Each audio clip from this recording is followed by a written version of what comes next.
เสืองสาดมาระยามอีรานอยู่กับต่างประเทศเลยว่าลาป้านี่เขาห้องน้ำก็เลยจักมีโต๊ะเลยมาจุกกลกันฟ้าโว้ยต้องเป็นตัวงูเหลือมเลยฟ้าเอ้ยตายดีแต่มันบ่ตอดเอากันดีแต่มันเบาเอากันตายเนาะกันฟ้าตะงากหายแล้วฟ้าแลนออกมาห้องน้ำบ่ได้เด้อต้องเฮออีหลานสาวอันไป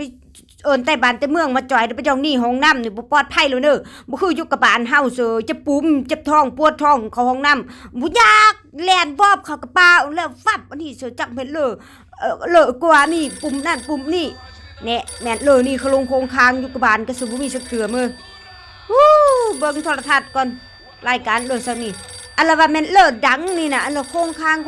นี่น่ะโอ้แม่นเลอว่ะเอิ้นหาหลานกันหลานกันบ่อยู่เด้อตอนนี้แหละกันผู้ตอบอย่ามากุ้งมาเลิกกันเด้อกันผู้ตอบเด้อโอ้ยเศร้าวนกันแซมหูกันน่ะกันบอกเศร้าเลยเศร้ากันสิเบิ่งโทรทัศน์อย่ามากวนกันหลายเลยหลานกันบ่อยู่เฮือนตอนนี้ล่ะตอนนี้เศร้ากันสิเบิ่งโทรทัศน์เศร้าซะหนวกหูกันนะเฟยเศร้าเลยเศร้าเด้อถ้าว่าเศร้าวนเจ็บหัวเลยเนาะอันอยู่ต่างประเทศกันสิเบิ่งโทรทัศน์เศร้ากันหลานกันมาจังเอิ้นหาหลานกันเด้อเศร้ากันบอกเศร้าแล้วเศร้าแด้เจ้านี่ก็ยังไข่ก็ยังว่าบ่นวกหูกันเด้อเน่งนั่นซื่อๆก็ได้อย่าห้องดังหูกันเด้อกันสิเบิ่งโทรทัศน์ดอกวันนี้เขาแข่งกีฬาเลยเขาเอ็ดเลยเขาอันนี้ว่าเขาอินบักบานน่ะโอ้ยตายอีรู้ศาสตร์เชื่อเนาะบักบานหน่วยเดียวก้นเพื่อเบิ่งเพื่อกันน่ะรอตาดีไว้เลยว่ะไปหยาดข้างหน่วยบักบานหน่วยเดียวมันฟ้า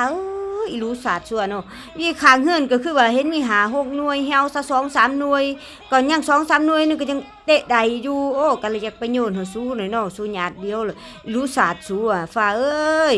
ข้างเฮือนตุกก็มีเอาไปย้ายสู้ฝุ่นละหน่วยหยาดเดียวอีรู้สู้เบิ่งแม่กลานก้นกระดังเบิ่งบ่มีพอจอยซุเนาะสู้สิตีเดียวเลยเนี่ยน่ะเนาะ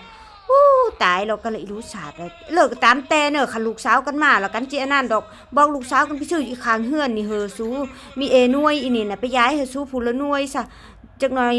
สู้สิตีเดียวตายซะล่ะซื่ออีรู้สู้เฮงหั่นน่ะอีข้างเฮือนนี่ก็มีเนอะโอ้อีรู้อ่ะเนาะฟ้าเอ้ยเนาะอันน่ะเรียกว่าญาติเดียวปานนั้นเนาะข้างหมู่บ้านหน่วยเดียวคนเบิ่งอยู่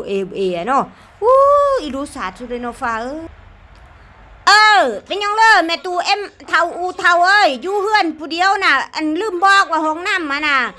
เขาไปแล้วกดปุ่มซักโครกกันน่ะมันมีบอลเฮาจุกกลล่างกลเฮาเด้อแล้วก็มีบอลน้ำอุ่นน้ำเย็นน้ำร้อนเนี่ยเด้อลืมบอกเด้อไปเบียกต่อกันน่ะสนะอยู่เฮือนผู้เดียวเด้อสนับสนุนโดยบริษัท VIP Group